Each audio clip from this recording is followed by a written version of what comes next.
Imagine this. You've spent hours preparing an idea for your team, a proposal you genuinely believe will make a difference.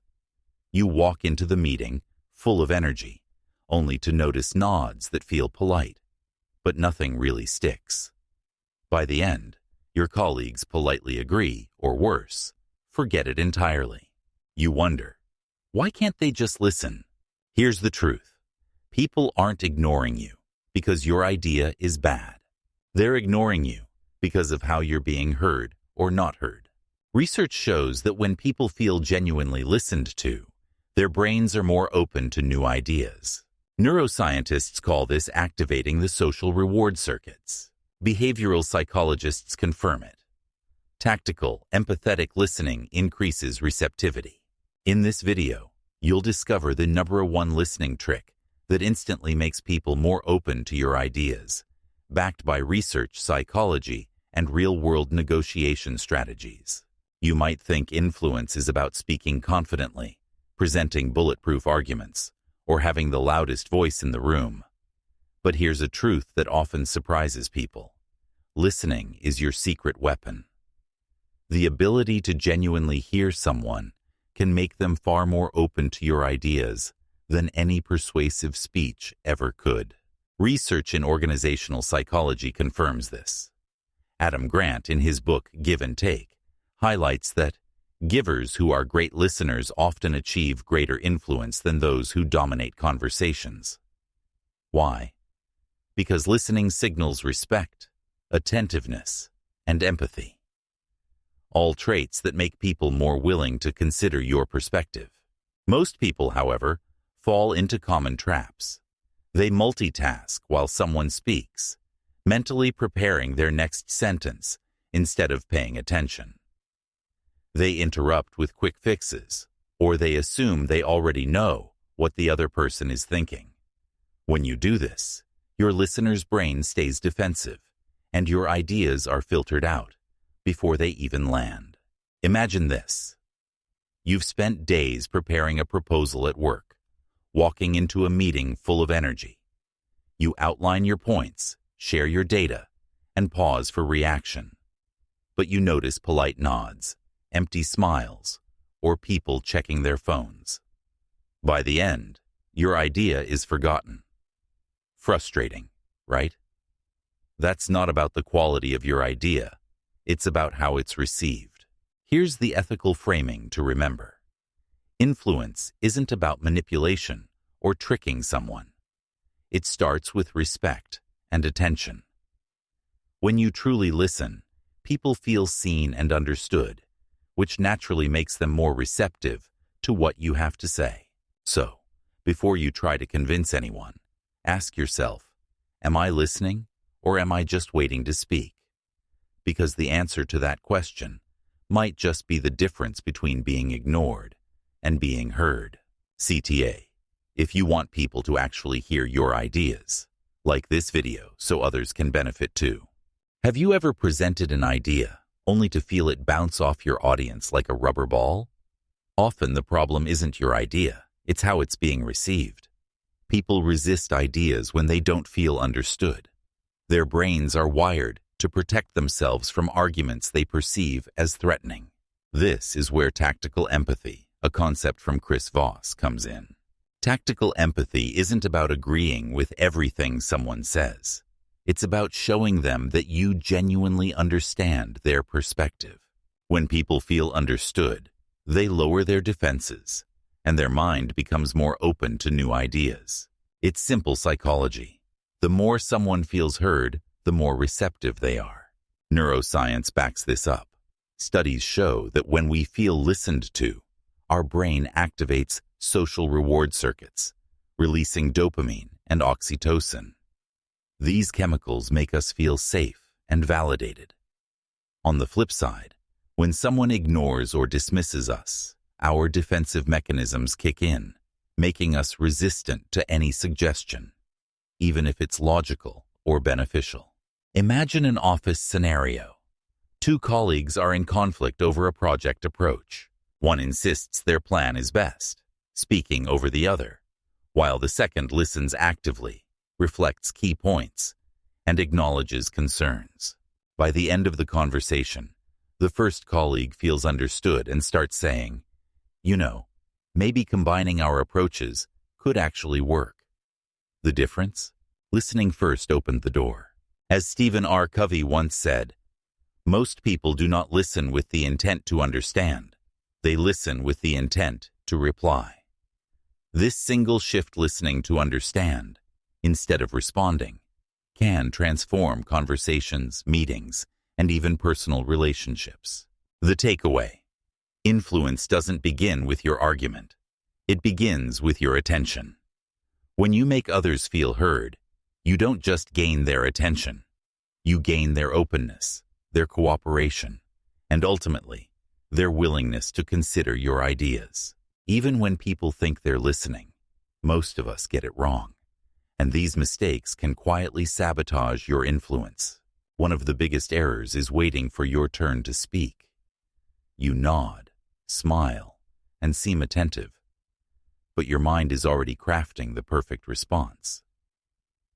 When someone senses that you're not truly present, their brain hits a subtle defense mode, and your ideas are filtered out before they even register. Another common mistake is interrupting or finishing other people's sentences. You might think you're helping by jumping in, or showing understanding by completing their thought. But what actually happens? You signal impatience and dominance, which makes the other person shut down or retreat.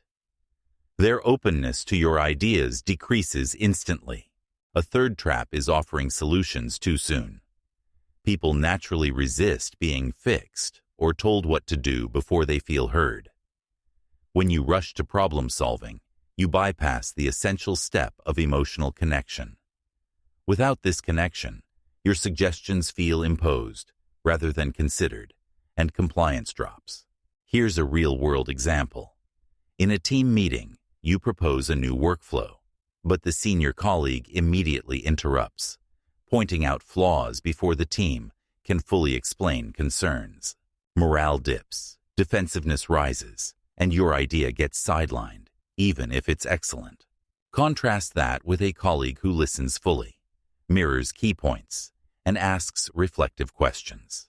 The team feels understood, and when solutions are proposed, they're more likely to be accepted. The principle is clear. Listening first increases compliance and openness. This isn't manipulation, it's basic psychology. People are naturally receptive to ideas when they feel validated and understood. Influence starts with attention, not argument. Take a moment now.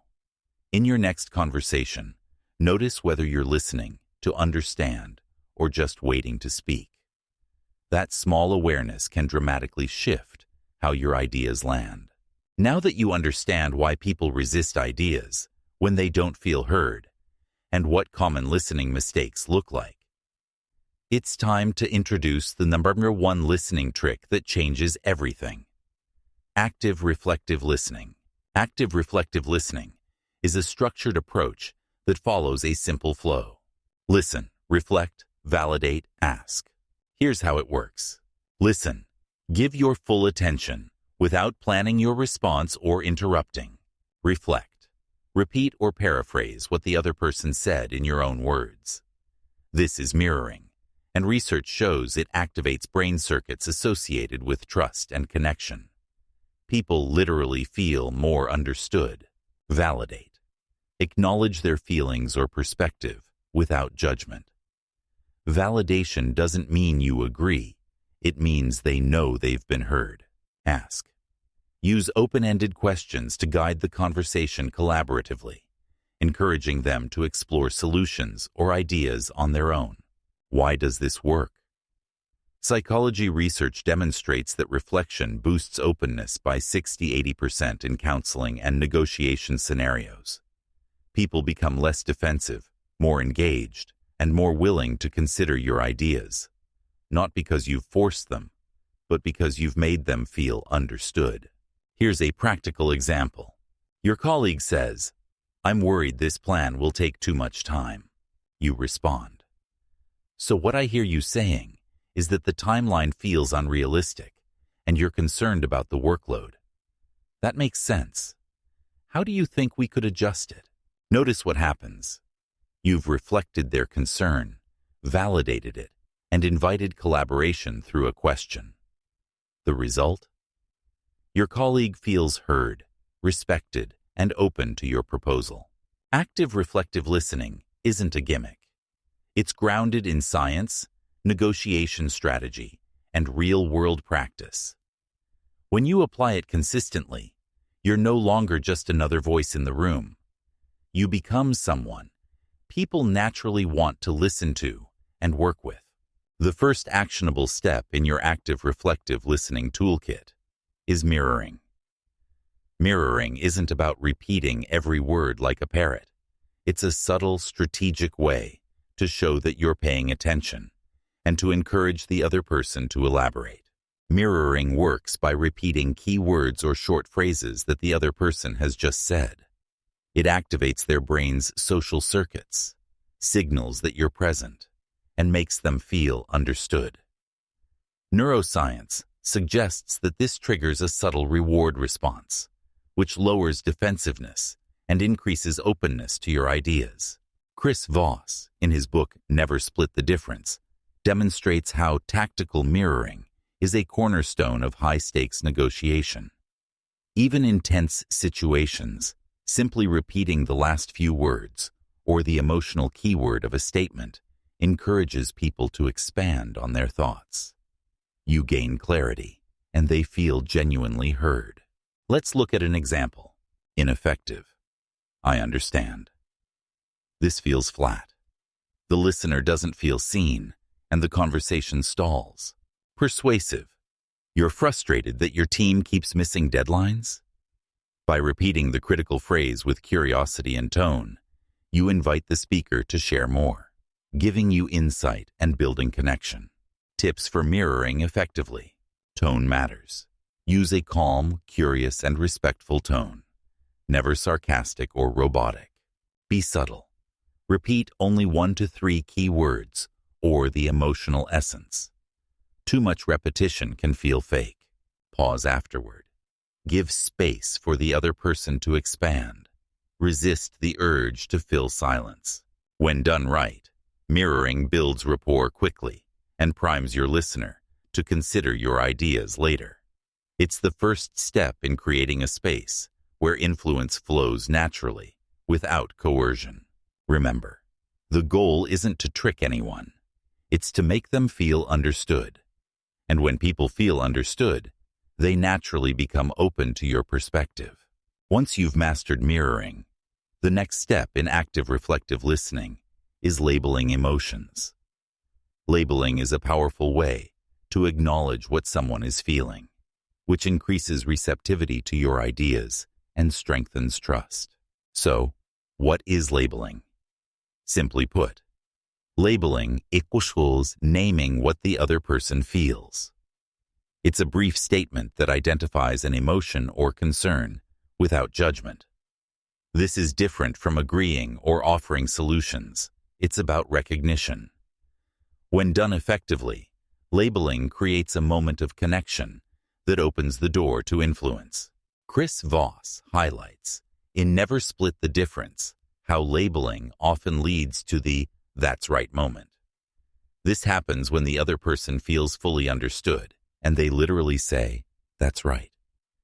Behavioral studies show that this response increases buy-in and lowers resistance, making people more willing to consider your perspective. Here's a practical example. Colleague, I'm worried this plan might take too much time and resources. You. It seems like you're concerned this plan might be too ambitious. Notice what just happened. You acknowledged their feeling, gave them a chance to confirm it, and avoided judgment or interruption. This simple step signals that you're listening carefully and that their perspective matters. Ethical framing is critical here. Labeling is not manipulation. You're not pretending to feel what they feel. You're simply acknowledging their experience, creating an environment where mutual understanding comes first. People respond positively not because they're tricked, but because humans naturally want to be understood. When you label emotions consistently, you transform ordinary conversations into influence-ready dialogues. Your listener feels heard, respected, and more open to collaborating. Remember, influence isn't about pressure. It's about creating space for understanding first, agreement second. Once you've mirrored language and labeled emotions, the next step in active reflective listening is asking calibrated questions. This is where influence becomes collaborative rather than confrontational, guiding people to discover solutions themselves instead of feeling pressured. So, what exactly are calibrated questions? Simply put, they are open-ended, non-threatening questions that gently steer thought. Unlike yes-no questions, calibrated questions give people ownership of the answer, which increases buy-in and reduces resistance. Chris Voss emphasizes their power in negotiation. Instead of telling someone what to do, you ask in a way that invites them to consider your perspective while keeping control in their hands. This turns the conversation from debate into collaboration. Here are practical examples you can use immediately. How would you approach this challenge? What do you think is the most important priority here? How can we make this idea work for both sides? Notice the difference between a directive statement, "We need to do this plan," and a calibrated question. The first triggers defensiveness. The second opens the mind, encourages problem solving, and subtly leads the other person to the conclusion you hope for, without pressure. The benefit is clear. Calibrated questions keep conversations collaborative, reduce defensiveness, and make people more receptive to your ideas. When people feel their perspective matters, they are far more likely to engage actively and support solutions. A simple tip: pair your calibrated questions with mirroring and labeling. For example, "It sounds like the timeline feels tight. How would you adjust the plan to make it feasible?" You've just acknowledged their feeling, reflected their concern, and invited them to participate in shaping the solution. That's influence done ethically, without coercion, without manipulation, just genuine understanding guiding the conversation. Now that you've mastered mirroring, labeling, and calibrated questions individually, the real power comes from combining them into a smooth, ethical, listening flow. When layered correctly, these techniques make people feel truly understood while naturally opening their minds to your ideas. Let's walk through a mini office scenario. Imagine you're pitching a new workflow to your team. One colleague immediately expresses concern. "I don't think we have the time to implement this right now." Here's how the flow works. Mirror. Repeat key words subtly to show attention. "You don't think we have the time right now?" Label. Acknowledge the emotion behind it. "It seems like you're worried about taking on too much too quickly." Calibrated question. Guide them toward problem solving collaboratively. "How do you think we could adjust the plan so it's manageable?" Notice what's happening.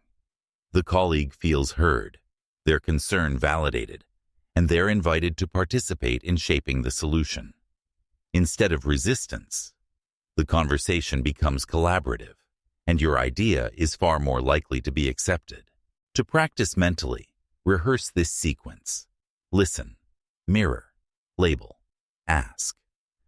Visualize a real conversation and imagine how each step feels. Pay attention to your tone. It should remain calm, steady, and genuinely curious. The flow isn't robotic.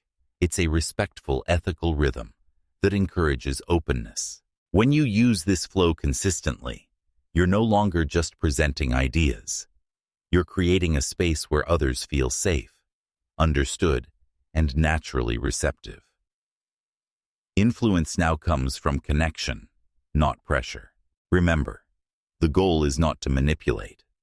The goal is to combine attention, understanding, and collaboration so that your ideas land in a way that feels natural to the listener. Even with active reflective listening, it's easy to slip into mistakes that undermine influence instead of building it.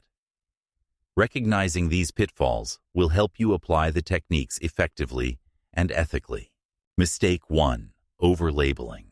Repeating, "You seem upset," or "It sounds like you're frustrated" too often can feel mechanical or insincere. Over-labeling signals that you're focusing on technique rather than genuinely listening, which can backfire. Solution: use labeling sparingly only, when it naturally fits, and pair it with genuine tone and observation. One well-placed label often achieves more than multiple forced ones. Mistake 2. Mechanical mirroring. Repeating words verbatim without thought, like a parrot, feels fake. People notice when you're going through the motions, which can reduce trust instead of building it. Solution: mirror key emotional or content words, not every phrase, and combine it with tone and body language that conveys attention. Mistake 3. Asking questions too aggressively.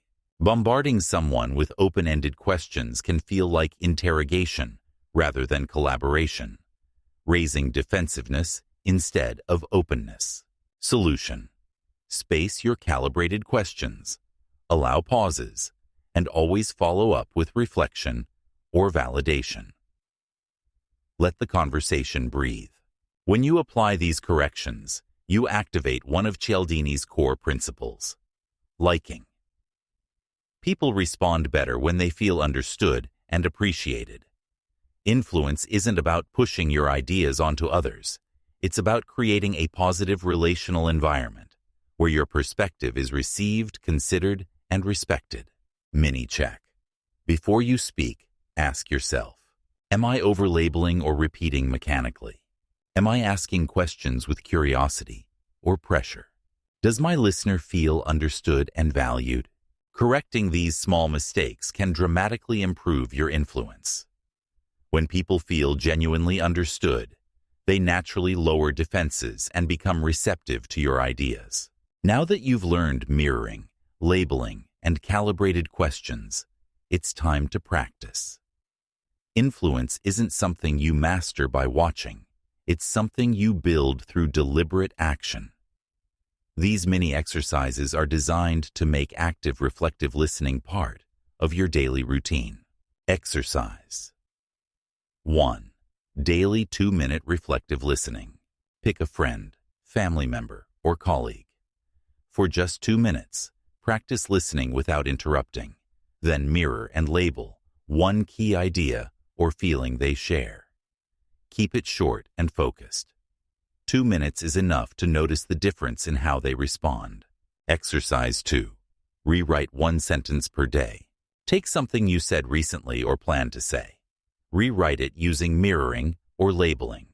For example, instead of saying, "I think we should change the project timeline," try, "It sounds like the current timeline feels tight. How could we make it work?" These small shifts train your brain to phrase ideas in a way that encourages openness. Exercise 3. Self-reflection journal. At the end of the day, note moments where you interrupted, rushed to solutions, or ignored cues. Ask yourself, how could I have mirrored, labeled, or asked a calibrated question instead? Awareness is the first step to improvement, and even small adjustments compound over time. Throughout all exercises, remember the ethical foundation. Your goal is mutual benefit, respect, and authentic connection. You're not tricking anyone. You're creating conversations where people feel valued, understood, and open to collaboration. Take a moment now. Commit to one exercise today.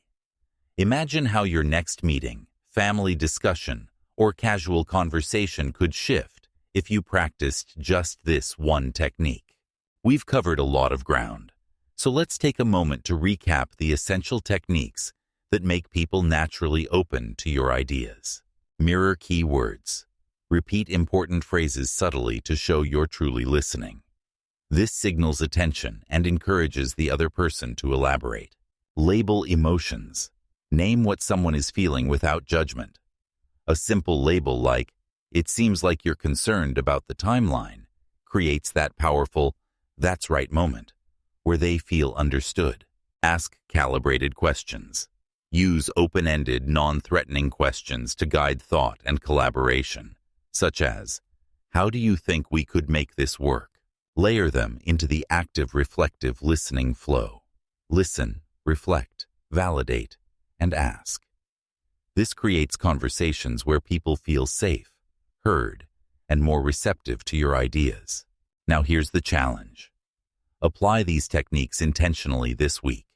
Try them in meetings at work, discussions with friends, or even casual family conversations. Start small, just one conversation a day, and notice how the other person responds differently. Remember the ethical foundation. Influence is not coercion. It's about shared understanding, mutual benefit, and authentic connection. Your goal isn't to trick anyone into agreement. It's to create a space where your ideas are received, considered, and respected. Influence begins with attention, empathy, and curiosity. Take action today.